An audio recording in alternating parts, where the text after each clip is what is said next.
Hi friends, எல்லோரும் எப்படி இருக்கீங்க? நான் நல்லாயிருக்கேன். கையை தூக்கிட்டு எங்கே போயிட்டுருக்கோன்னு பார்த்தீங்கன்னா மார்க்கெட்டுக்கு தான்.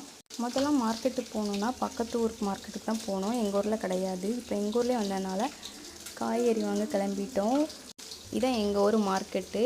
நாங்கள் மத்தியானம் போனதுனால கடைகள் அவ்வளோவா வரலை. சாயந்தரம் தான் நிறைய கடை போட்டிருப்பாங்க ஃபுல்லாகவே. காய்கறிலாம் வாங்கிட்டு அப்படியே மீன் பக்கம் போயாச்சு. மீன் வெளியில் பார்த்தீங்களா, பார்க்க நல்லா அழகாக ஃப்ரெஷ்ஷாக இருக்கலாம். ஃப்ரெஷ்ஷாக இருந்தோன்னா நல்ல மீன் நம்பிடாதீங்க. நானும் நல்ல மீன் நம்பி தான் வாங்கிட்டு போனேன். சுத்தமாக நல்லா இல்லை, எல்லாமே கெட்டு போன மீன். இவ்வளோ தான் நான் வாங்கியிருக்க காய்கறி. இவ்வளோ காய்கறி எவ்வளோன்னு பார்த்தீங்கன்னா மீனோட சேர்த்து 300 ரூபா. புதன்கிழமை தான் மார்க்கெட்டு. வாரம் மார்க்கெட் போயிடுவோம். ஆனால் ஏன் இவ்வளோ கத்திரிக்காய் பல்லாரின்னு பார்த்தீங்கன்னா, தம்பிக்கு நாளை கழிச்சு பிறந்த நாள். அதனால நெய்ச்சோறு பொங்கி கத்திரிக்காய் போட்டு தால்சா பண்ணலான்னு தான் இவ்வளோ கத்திரிக்காய். இப்படி மக்களை ஏமாற்றி எப்படி வியாபாரம் பண்ண மனசோடுன்னு தெரியல. நம்ம சேனலை